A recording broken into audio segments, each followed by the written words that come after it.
You do not lose yourself all at once. You lose yourself in small moments. In the message you answer when you do not want to. In the boundary you fail to keep. In the truth you swallow because you do not want tension. In the promise you make to yourself and quietly break again. Most people believe confidence disappears after a dramatic failure, rejection, or humiliation. But the truth is much quieter than that. Confidence is often lost in private, through small acts of self-abandonment repeated so often that they begin to feel normal. And once that pattern begins, something inside you slowly weakens. Not because you are incapable, and not because you are broken, but because your mind begins learning a painful lesson, that your own voice can be ignored. People who feel disconnected from themselves rarely arrived there in one dramatic moment. They arrived there through hundreds of small moments where they left themselves behind.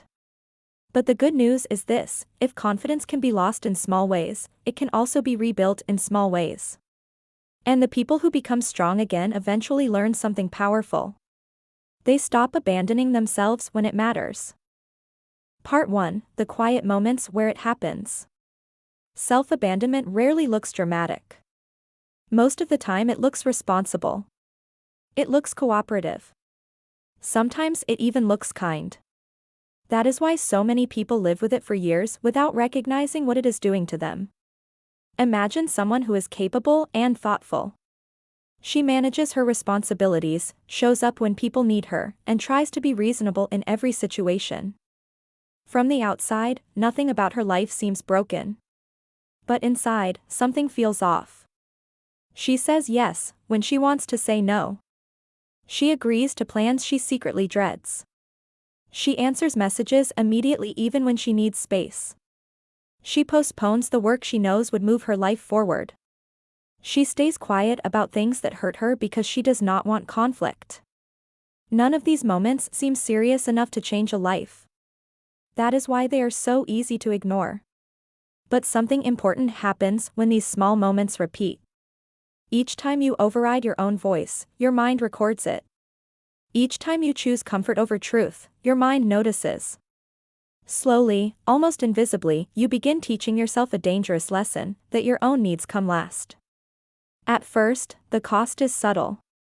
You feel tired in ways you cannot quite explain. You start feeling resentment towards situations you agreed to. You notice that decisions take more effort than they used to. And sometimes you feel strangely disconnected from your own life. Nothing seems obviously wrong. Yet something inside you feels weaker. This is the hidden cost of abandoning yourself.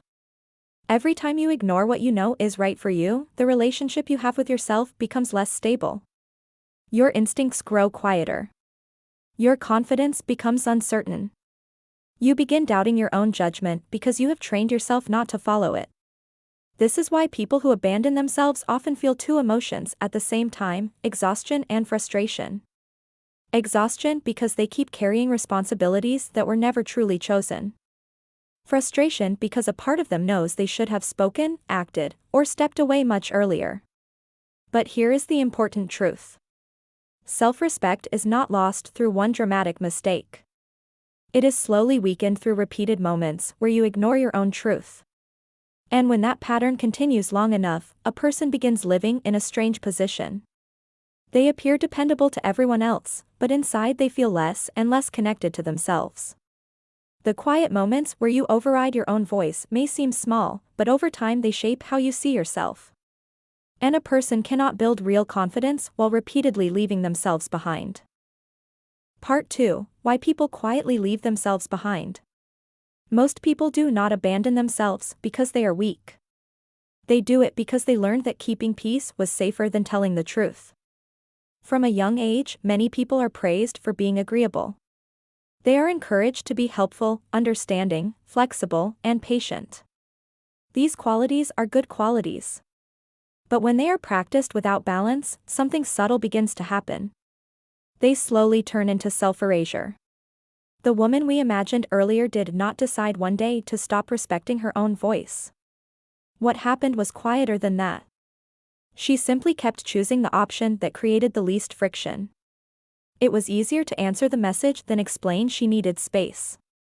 It was easier to agree to the plan than disappoint someone. It was easier to stay silent than begin an uncomfortable conversation. It was easier to delay the work she cared about than face the fear of doing it. Each of these choices reduced tension in the moment. But over time they created something far more damaging. Every time she ignored what she truly felt, she taught herself that her inner signals were negotiable. And the mind pays attention to patterns. When it sees you repeatedly override your own truth, it slowly changes the way it sees you.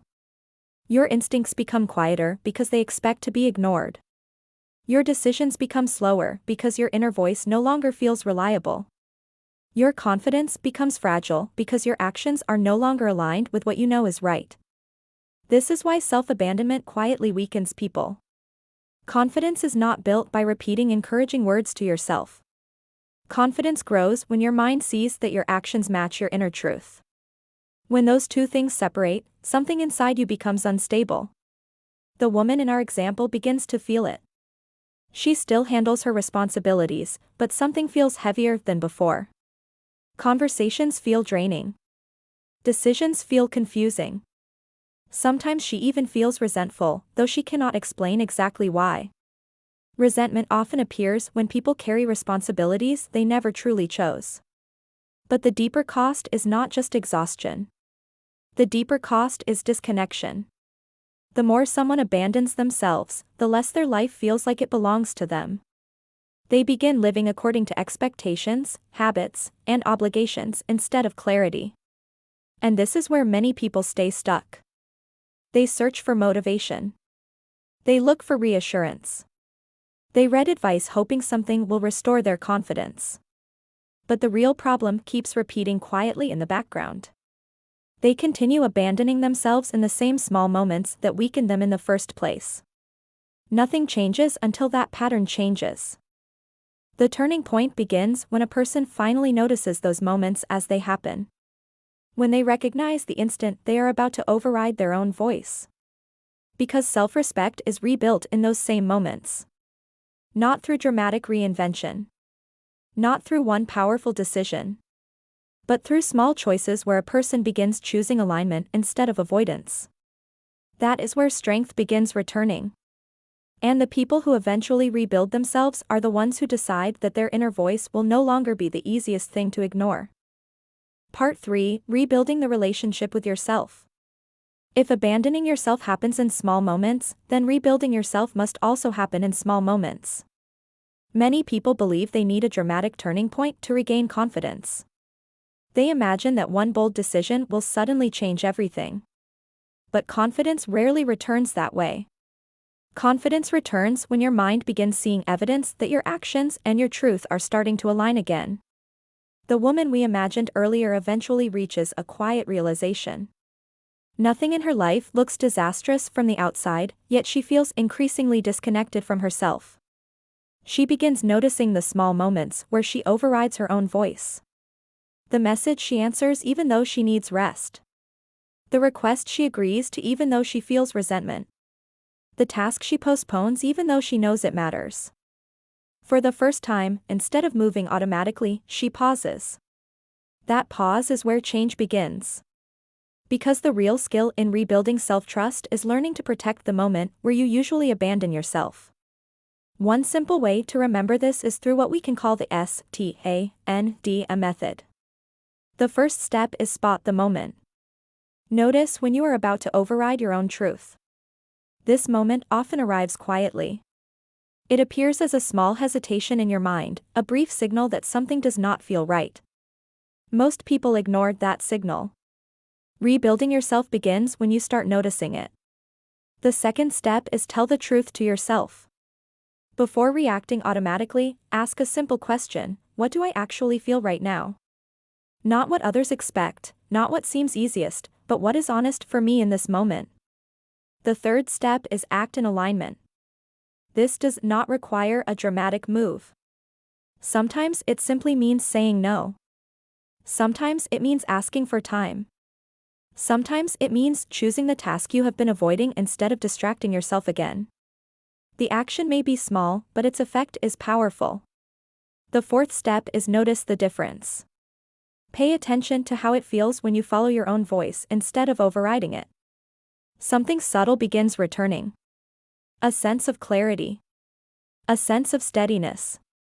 A sense that your inner signals are finally being heard. And the final step is do it again. Self-trust does not return through one brave moment. It returns through repetition. Each time you protect your truth in a small moment, your mind begins learning a new lesson. It learns that your voice matters.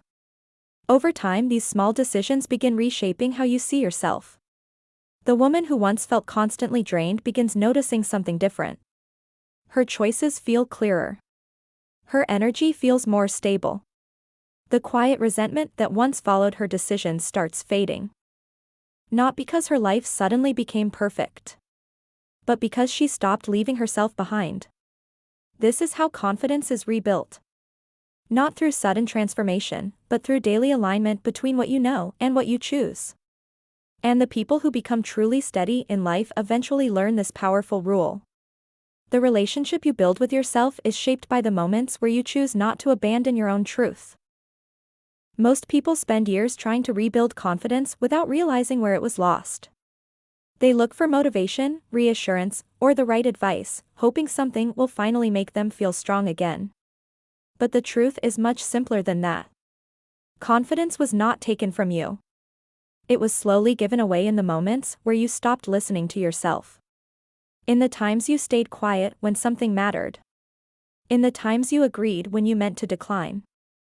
In the times you chose comfort instead of truth. But the same place where confidence was lost is also where it returns. In the next moment where you pause instead of reacting. In the next decision where you tell yourself the truth. In the next choice where you act in alignment, even if it feels uncomfortable. Strength does not come from controlling everything around you. It comes from knowing that you will not leave yourself behind when it matters. And over time, that changes everything. You become clearer. More stable. Harder to pressure. Less dependent on what others think.